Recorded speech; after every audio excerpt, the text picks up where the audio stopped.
अस्सलामुअलैकुम everyone, welcome back to my YouTube channel. आज हम आपको रूटीन टेस्ट एंड प्रेगनेंसी के बारे में बताएंगे। जब भी किसी औरत को प्रेगनेंसी हो जाए तो वो अपनी चेकअप के लिए जो है ना डॉक्टर के पास जाती हैं।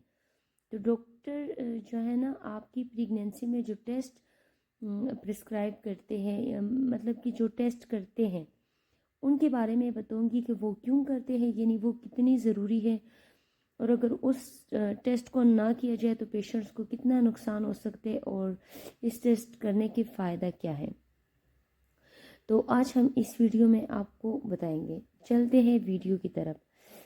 सबसे पहला जो टेस्ट है प्रेगनेंसी में, जो कि बहुत ही ज़्यादा ज़रूरी है, वो है CBC टेस्ट है, यानी कंप्लीट ब्लड काउंट। ठीक है, इसमें हम तीन चीज़ें देखते हैं। सबसे पहला हेमोग्लोबिन यानी HB जिसे हम कहते हैं वो है। डॉक्टर को पता होना चाहिए कि आपकी उनका जो पेशेंट है उनकी HB कितना है। हेमोग्लोबिन का नॉर्मल रेंज जो औरतों में है, चाहे उसकी प्रेगनेंसी हो या ना हो, वो 11 से लेकर यानी 11 से लेकर 13 तक जो है ना इसको नॉर्मल तस्वर किया जाता है। अगर किसी का जो है ना 11 से कम हो या जो है ना 10 से कम हो तो वो बहुत ज़्यादा जो है ना खून की कमी होगी उस पेशेंट को।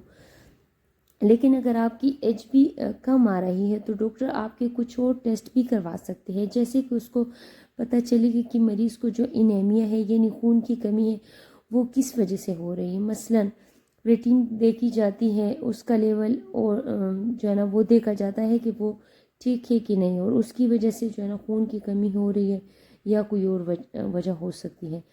आयरन की अगर कमी होगी तो औरत को और उसकी बच्चे दोनों के लिए प्रॉब्लम्स क्रिएट कर सकती है आयरन की कमी। दूसरी जो चीज़ है वो CBC में देखी जाती है, वो है टोटल लेकोसाइट्स काउंट, जिसको हम TLC भी कहते हैं, और डिफरेंशियल लेकोसाइट्स को जो है ना DLC कहते हैं। इन दोनों चीज़ों से हम देखते हैं कि मरीज़ की बॉडी में किसी भी तरह का कोई इन्फेक्शन तो नहीं है। तीसरी जो चीज़ है वो है प्लेटलेट काउंट।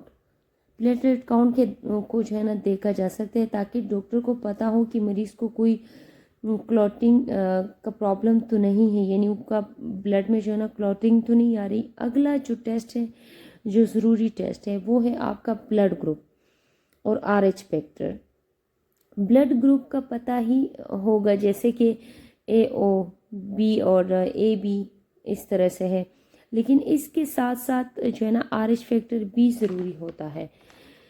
अक्सर कुछ ख़वातीन को ये बताया जाता है कि उनकी पॉजिटिव है या फिर नेगेटिव है। अगर मरीज़ का ब्लड ग्रुप पॉजिटिव है तो कोई प्रॉब्लम नहीं, अगर मरीज़ का ब्लड ग्रुप नेगेटिव है तो उस सूरत में आपकी हस्बैंड का ब्लड ग्रुप टेस्ट होगा, क्योंकि अगर आपका हस्बैंड का जो ब्लड ग्रुप है वो पॉजिटिव है तो आपका जो बच्चा है वो पॉजिटिव भी हो सकता है और नेगेटिव भी हो सकता है। अगर बच्चे का ब्लड ग्रुप पॉजिटिव है तो माँ के अंदर एंटीबॉडीज़ का लेवल जो है ना वो बुकिंग पर भी देखा जाता है, जो है ना माँ का जो एंटीबॉडीज़ का लेवल होता है। और जब प्रेगनेंसी होती है तकरीबन 28 वीक्स और 34 वीक्स पर भी इसको देखा जा सकता है, इस टेस्ट को किया जा सकता है।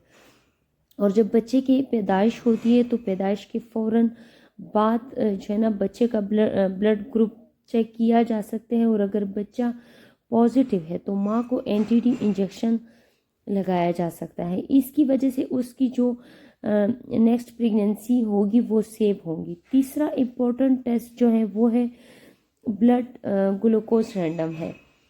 इसलिए हम इसको चेक करते हैं कि अगर आपका ब्लड शुगर का लेवल नॉर्मल है तो इसका मतलब है कि मरीज़ को कोई प्रॉब्लम नहीं है। लेकिन अगर मरीज़ का ब्लड शुगर ज़्यादा आ रहा है तो फिर फास्टिंग में आपका शुगर जो है ना डॉक्टर चेक करेगा। 2 घंटे के बाद आपका ब्लड शुगर चेक कर सकते हैं, यानी कि फास्टिंग में भी और 2 घंटे के बाद भी। इसके अलावा एक और टेस्ट होता है जिसको हम HbA1c टेस्ट कहते हैं। इसमें आपका जो ब्लड शुगर का लेवल है पिछले 3 महीने में जितना हो उसको जाहिर करता है, यानी कि 3 महीने जितना भी आपका शुगर लेवल रहा है अगर वो नॉर्मल रहा है या ज़्यादा भी रहा है तो वो इसको शो करती है। और अगर मरीज़ की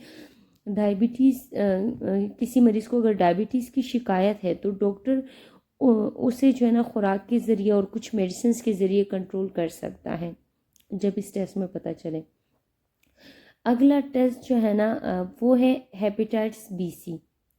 हेपेटाइटिस बी सी का टेस्ट भी बहुत ही ज़रूरी होता है और प्रेगनेंसी में किया जाता है कि अगर ये वायरस माँ से बच्चे में मुंतकिल होता है तो 90% चांस होता है कि जो बच्चा है वो एक क्रॉनिक रियर होगा इस वायरस का, इसलिए कि अगर किसी मदर में ये चीज़ डिटेक्टेड हो कि उसको जो है ना ये वायरस हो तो उस मदर को जो है ना वो किया जा सकता है। और जब बेबी पैदा होता है तो इसको इम्यूनोग्लोबुलिन और वैक्सीन दी जा सकती है। रूबीला भी एक वायरल इन्फेक्शन है जो कि अगर प्रेगनेंसी में अ, मतलब कि मदर को हो जाए प्रेगनेंसी में रूबीला का इन्फेक्शन, तो बहुत ही ज़्यादा जेनेटिक डिफेक्ट जो है ना बच्चे में जन्म ले सकती है।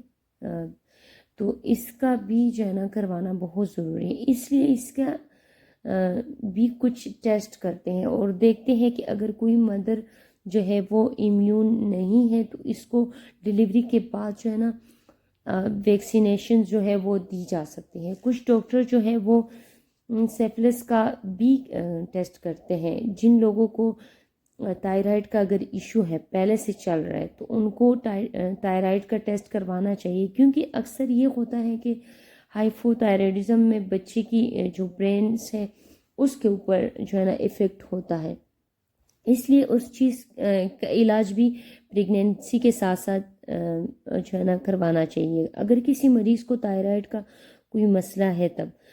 अगला जो टेस्ट है वो है यूरिन एग्जामिनेशन टेस्ट।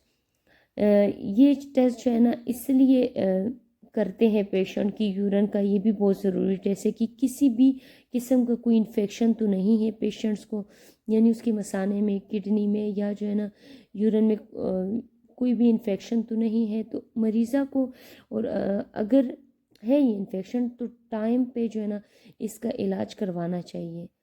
आज की वीडियो से आपको पता चल गया होगा कि अगर प्रेगनेंसी में अगर आप किसी पेशेंट्स को प्रेगनेंसी हो जाए तो उसको कौन कौन से टेस्ट करवाने चाहिए। सबसे पहले CBC, HbA1c, हेपेटाइटिस बी सी, और अगर थायराइड का इशू है तो थायराइड के कुछ टेस्ट होंगे, और यूरिन एग्जामिनेशन टेस्ट।